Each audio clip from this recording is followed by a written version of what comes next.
ตายเพราะว่าจะเป็นเล็กน้อยหรือผู้ใหญ่เกิดขึ้นมาจะต้องล่วงโดยความตายเบิดเพราะว่าจะช้าหรือจะเร็วตายเหมือนกันหมดเหมือนกับนางกิสาโคตมีเพิ่นมีลูกผู้ชายคนหนึ่งลูกน้อยๆแต่ว่ายังบ่สมควรตายในความคิดแต่ว่าพอมื้อหนึ่งแล้วลูกมันจะตายไปก็ได้เกิดเสียใจห้องไห้เหมือนกับคนบ้าเสียสติไปเลยพอเป็นเสียสติไปหลายมื้อก็ได้เห็นมื้อนึงก็ได้พ้อกับพระพุทธเจ้ากำลังไปพ้อกำลังเพิ่นเดินบิณฑบาตอยู่ในเมืองนั้นในตอนเช้าก็ได้ไปพ้อสักพักนึงพระพุทธเจ้าเพิ่นก็ไปหาหม่องพักหม่องนั่งพักแต่ว่าสิสันเขาเราก็เลยเข้าไปถาม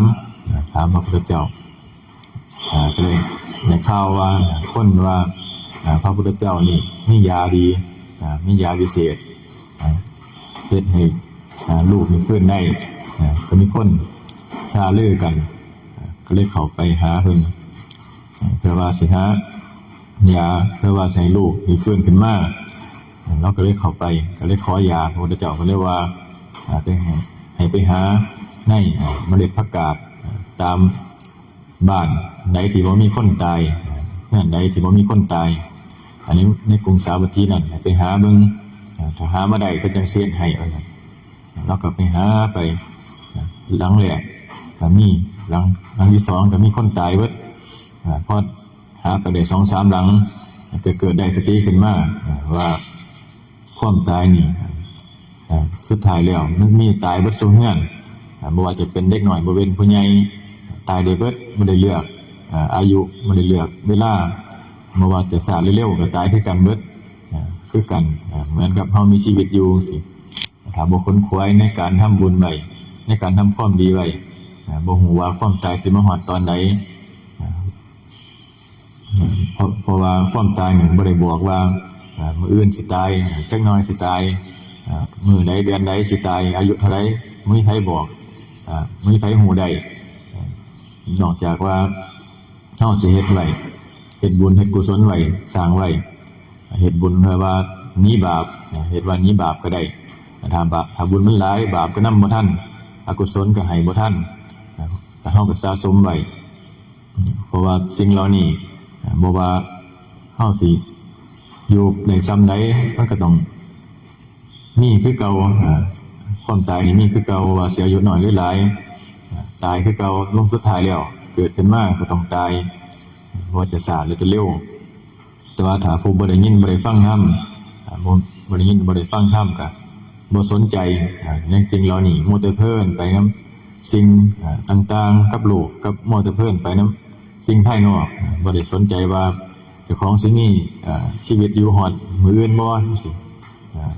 มีแต่ว่าใส่ชีวิตด้วยความประมาทบ่ได้สนใจว่าความตายสิมาฮอดมื้อใดเหมือนกับเฮาใส่เงินจังซี่ต้นเดือนนี่ถ้าเป็นต้นเดือนเพิ่นเปรียบว่าเขาว่าเป็นเศรษฐีถ้าเป็นสิ้นเดือนมานี่เป็นยาจกสิ้นเดือนเหมือนสิ้นใจว่าซั่นเขาว่าเพราะว่าต้นเดือนนี่ใส่ด้วยความประมาทบ่มีความคิดพิจารณาในการใช้เงินต่างๆพอสิ้นเดือนมาแล้วเบิดบาทไปหากู้หนี้ยืมสินมาเฮ็ดให้เจ้าของเป็นทุกข์หาทุกข์ให้เจ้าของสิ่งเหล่านี้ก็คือความประมาทบ่ฮู้จักว่าบ่ฮู้จักประมาณหรือว่าบ่ฮู้จักการใช้ชีวิตก็เลยนี่ก็คือว่าเฮาบ่ฮู้ว่าอนาคตมันจะเป็นจังไดเฮาต้องเฮ็ดปัจจุบันไว้สร้างในปัจจุบันไว้เพราะฮู้จักตั้งตนไว้ว่าสักมื้อสิ่งเหล่านี้มันก็ต้องออกไปจากเฮามีเท่าใดมันก็ต้องได้ใช้ออกคือเก่าเป็นธรรมดาแต่ว่าใช้ต้องเฮาฮู้จักให้เฮาฮู้จักใช้ฮู้จักประมาณในการใช้ชีวิตเพราะว่าบุญเฮาก็ต้องหาทำบุญไว้เพื่อว่าเป็นเสบียงในส ชาตินี้และชาติหน้าเพราะว่าบุญนี่สิซอยอยู่เฮาบ่ว่าสิอยากจนเก็ดใจปานใดจังซี่ยามมาฮอดยามฮอดที่มันหาทางออกบ่ได้ตัวบุญนี่สิส่งผลให้เฮาให้เป็นตัวแสงสว่างหรือว่าเป็นทางออกให้เฮาเป็นตัวเปิดประตูให้เฮาเปิดประตูหาทางออกในชีวิตเวลามันเหตุการณ์เหตุงานไปจังซี่หรือว่าใช้ชีวิตไปแล้วมันเกิดหาทางออกบ่ได้มีปัญหาในชีวิตตัวสิมีธรรมะหรือว่าตัวเป็นบุญนี่สิซอยอยู่เฮาหรือว่ามีคนมายื่นมือเข้ามาซอยจังซี่สิ่งเหล่านี้เฮาก็ต้องเฮ็ดไว้บ่ว่าจะเป็นทานศีลภาวนาเฮ็ดไว้สิ่งเหล่านี้ตัวทานก็เป็นเบื้องต้นที่ทำได้ง่ายเพราะว่าไผก็สร้างถ้าเฮามีหรือว่าเป็นการแบ่งปันจังซี่ล่ะแบ่งปันให้กับคนทุกคนยากให้คนที่บ่มีหรือว่าจังซี่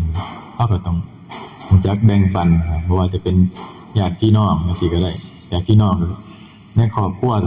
ใกล้ๆบ้านใกล้เรือนเคียงแบ่งปันกันไปพอได้อยู่ได้กินไปตัวนี้ก็เกิดเฮ็ดให้เกิดความสมัครสมานสามัคคีหรือว่าความเอื้อเฟื้อเผื่อแผ่เฮ็ดให้ในหมู่บ้านนั้นในครอบครัวนั้นเกิดความสงบเกิดความสงบเพราะว่ามีการแบ่งปันสิเหมือนกับสมัยก่อนคนไปไทมาเอิ้นก็กินข้าวบ่คือสมัยทุกมื้อนี่มีแต่ปิดเฮือนรัดไทมานี่ปิดเฮือนรัดกินข้าวโลด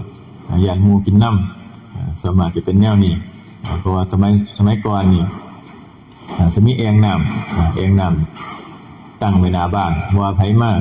เอิ้นกันกินข้าวเอิ้นกันกินน้ำบ่ว่าสิฮู้จักหรือบ่ฮู้จักเอิ้นกันกินก่อนมาแต่ไกลหรือบ่หรือมาแต่ไกลหรืออยู่ไกลกันสิก็เอิ้นกันกินบ่คือทุกมื้อนี่ทุกมื้อนี่มันก็อ้อมกำแพงเฮือนเบิดแล้วอ้อมกำแพงเฮือนเบิดบ่ให้คนมาจังซี่ก็ปิดไว้ทั้งคนเสี่ยงกินจังซี่นะเพราะว่าทุกมื้อนี่มันแข่งกันกินหรือว่าอ้างกันด้วยความมีหาแข่งกันบ่ได้ว่าหาเพื่ออยู่คือสมัยก่อนนี่ก็เพิ่นนี่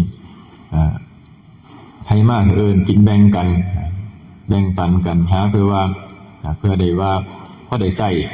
ช้ชีวิตไปมื้อพอได้หากินซ้ำตายคือหลวงพ่อเพิ่นว่าหากินซ้ำตายแต่ว่าทุกมื้อนี่มีแต่หาแข่งกันบ่มีหูจักพอตัณหาบ่มีหูจักพอหาไปแล้วบาดนี้ก็พอมันเบิดไปแล้วก็หาใหม่อีกหาอยู่จังซั่นหาจนเบิดชีวิตจนบ่ฮู้จักว่าคำว่าพอได้มีแต่ความทุกข์จะความสุขไปจังได๋หาบ่ได้ก็มีความสุขเพียงแค่ชั่วคราวบ่เป็นความสุขที่ถาวรเพราะว่าหยังเพราะว่าใจมันดิ้นรนหาบ่ฮู้จักเซาตัณหานี่มันบ่ฮู้จักพอถ้าเฮาฮู้จักพอแล้วความสุขมันก็สิมีขึ้นในตัวมันเองถึงจะมีน้อยแต่ว่ามันก็บ่ได้ทุกข์ทางกายทุกข์ทางใจจังซี่ถ้าเฮาฮู้จักวางใจว่าเฮามีคำว่าพอจังซี่นี่ตัวเดียวนี่ล่ะคำว่าพอนี่สิ่งเหล่านี้จะเฮ็ดให้เฮามีความสุขขึ้นมาเพราะว่ามันบ่ได้ดิ้นรนขนขวายกายเฮาก็จะบ่ได้รับความทุกข์หรือว่าความเร่าร้อนทางกายของเพราะว่าบ่ได้ทำงานหนักจนเกินไปเพียงแต่ว่าหาเพื่อว่าให้ได้อยู่กินซ้ำตายนั่นล่ะเอาพอแค่นี้ล่ะ